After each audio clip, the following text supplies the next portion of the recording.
21వ రోజు మరో మలుపు రమణి గారి పుస్తకంలో నిన్నటికి కంటిన్యూ చూద్దామా అండి.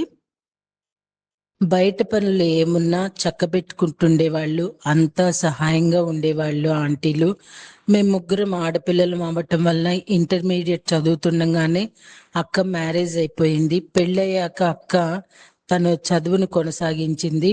రమణమూర్తి అప్పటికి డ్రాఫెన్ సివిల్ చేశారు. స్టీల్ ప్లాంట్ లో ఉద్యోగం కొరకు ఎదురు చూస్తున్నారు. వాళ్ళ నాన్నగారికి రైల్వేలో ఉద్యోగము. వారి తల్లిదండ్రులకి ఒక్కడే కొడుకు అవటం వల్ల ఆయన రిటైర్ అయ్యేలోగా తనకు పెళ్లి చేయాలని నిర్ణయించుకున్నారు.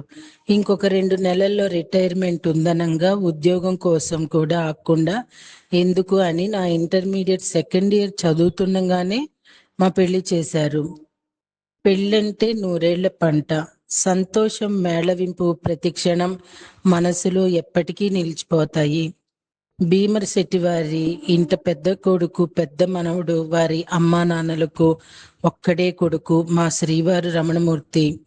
చెల్లెళ్ళు, తమ్ముళ్ళు, కజిన్స్, పెద్దన్నయ్య పెళ్లి అవటంతో అందరూ ఎంతో ఉత్సాహంగా పెళ్లికి 3 నెలల ముందు నుంచి ఎంతో సందడి చేసి, మరి ఆ రోజుల్లో 7 రోజులు పెళ్లి జరిగింది అంటే చాలా గొప్ప విషయం.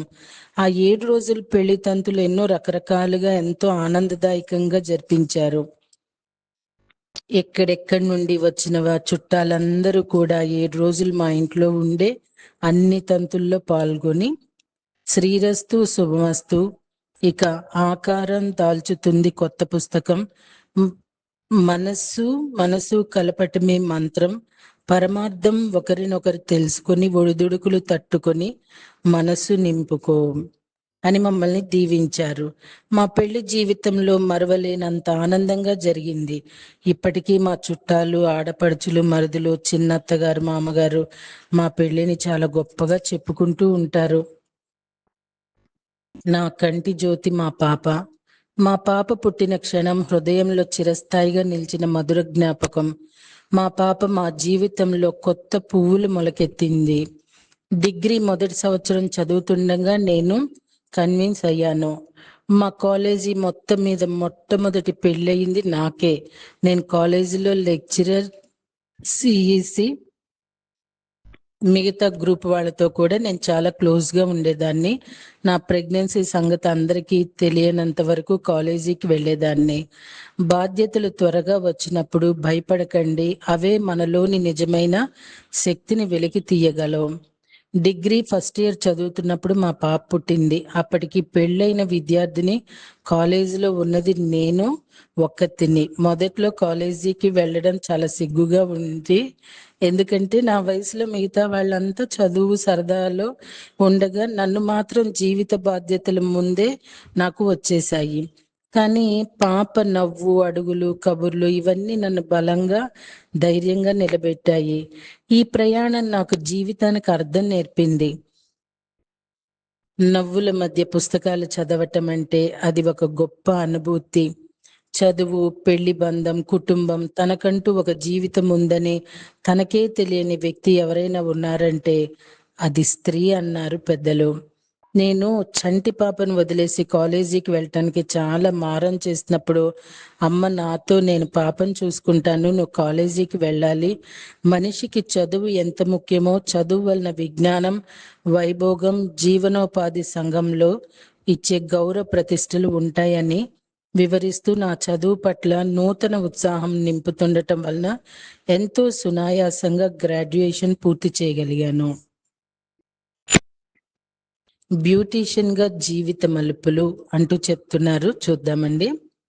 నా వృత్తి విద్యను వెలుగులోకి తెచ్చిన గురువే నా తలనొప్పి నా జీవితాన్ని విజయవంతంగా మార్చింది.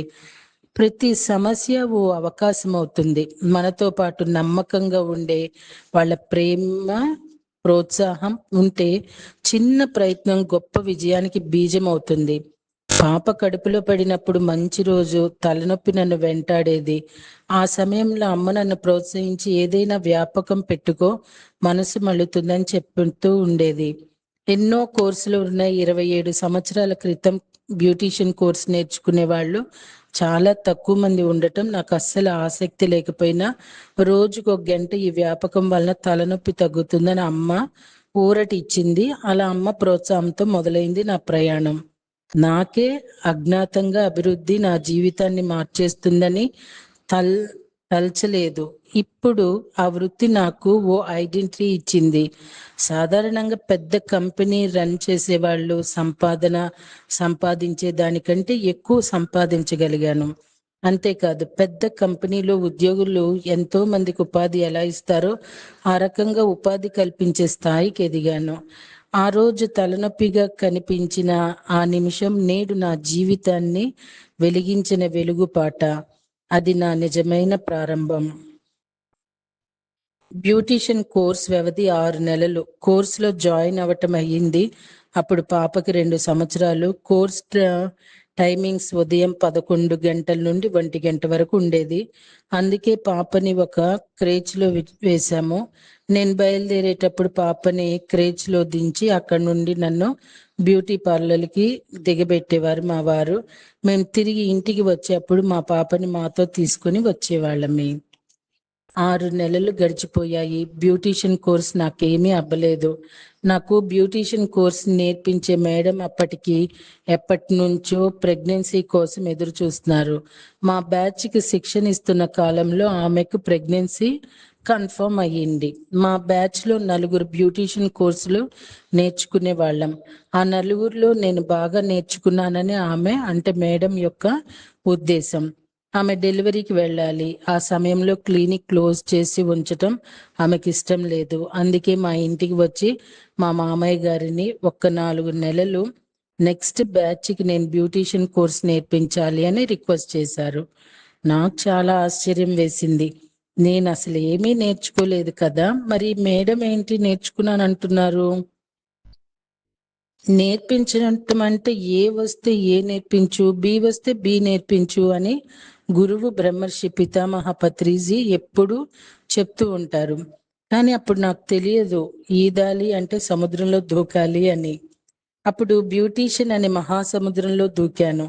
నాకు ఉండే తలనొప్పికి హోమియోపతి వైద్యులు కలిశాను.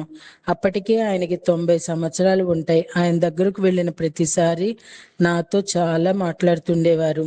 నిజానికి ఆయన మితభాషి. నేను బ్యూటీషియన్ కోర్స్ నేర్చుకుంటున్నానంటే ఆ సమయంలో అందరూ నన్ను వింతగా ఈమెంటి ఇంత సంప్రదాయంగా ఉంటూ ఫ్యాషన్ వృత్తిని ఎంచుకుంది అని అనుకునేవారు. ఎందుకంటే అప్పట్లో బ్యూటీ పార్లర్కి చాలా తక్కువ మంది మాత్రమే వెళ్ళేవారు.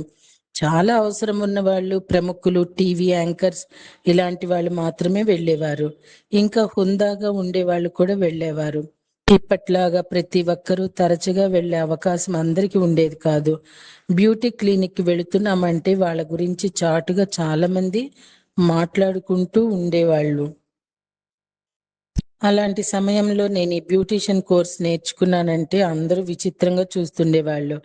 అయితే ఆ మహానుభావుడు హోమియోపతి డాక్టర్ మాత్రం బ్యూటీ సబ్జెక్టుకు ఆరోగ్య శాస్త్రానికి రెండిటికి ఉన్న అనుసంధానం ఏంటో వివరించటం వల్ల నాలో బ్యూటీషియన్ కోర్స్ పట్ల ఉత్సాహం పెరిగింది.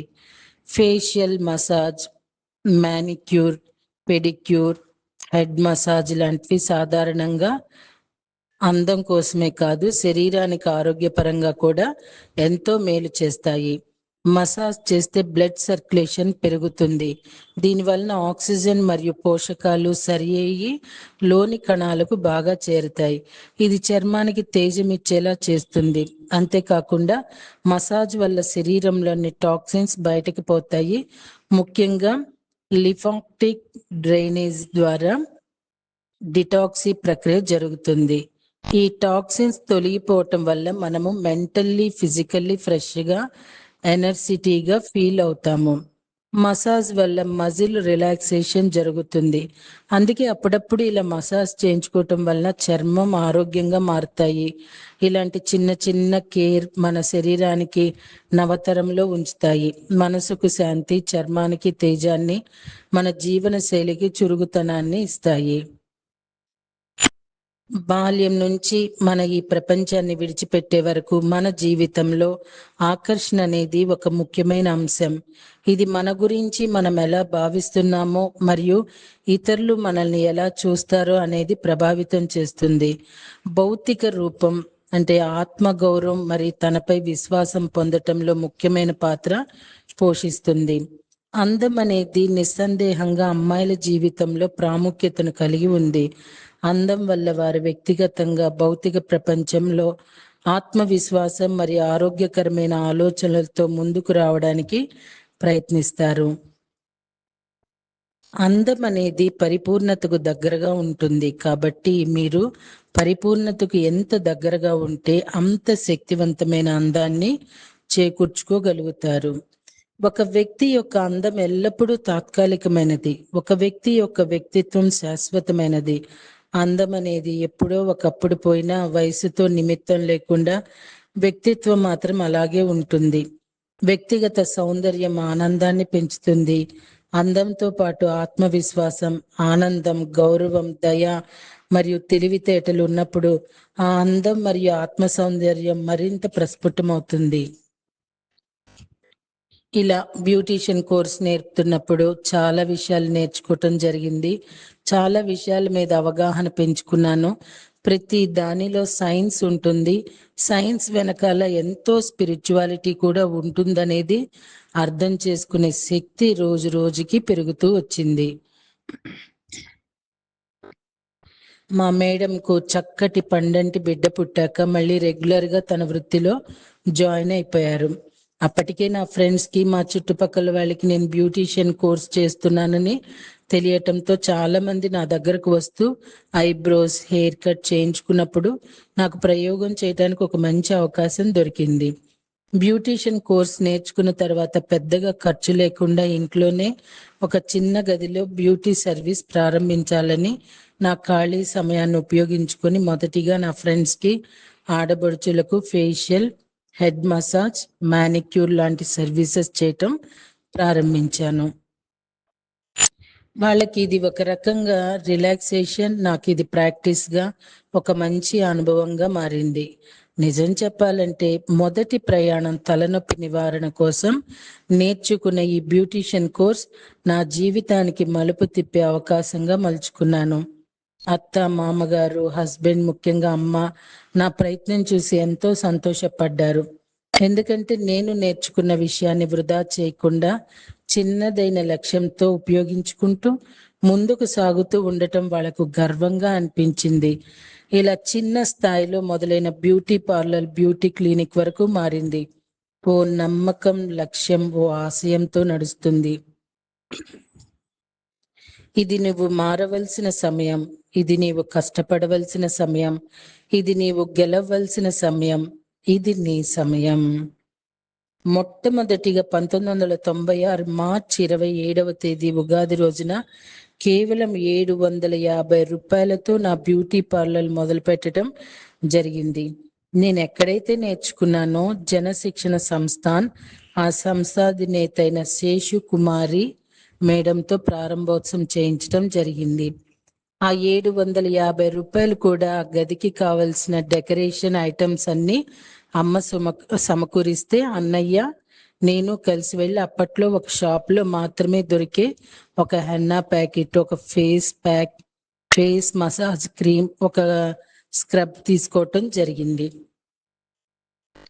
ప్రతి సందర్భంలో అమ్మ అమ్మ అని ఎక్కువసార్లు చెప్పడానికి కారణం, అమ్మ 1000 మంది ఉపాధ్యాయులతో సమానం అంటారు రామకృష్ణ పరమహంస. ప్రతి పరిస్థితుల్లో కూడా నాకెంతో గైడెన్స్ ఇస్తూ అమ్మ డైరెక్ట్గా యూనివర్స్తో కనెక్టింగ్, ప్రకృతితో కనెక్టింగ్, భూమాతతో కనెక్ట్ అయినట్లే అమ్మ అంటే ఒక పూర్ణాత్మ, ఒక పరమాత్మ. ఎందుకు ఇలా చెప్తున్నానంటే మా జనరేషన్లో బ్యూటీ పార్లర్ అనే మాట లేదు. అమ్మ జనరేషన్ వచ్చేసరికి అస్సలు లేదు. అలాంటి బ్యూటీ క్లినిక్ కి నామకరణం తనే చేశారు. గ్లో అప్ బ్యూటీ కేర్ 27 సంవత్సరాల నా ముద్దు బిడ్డ.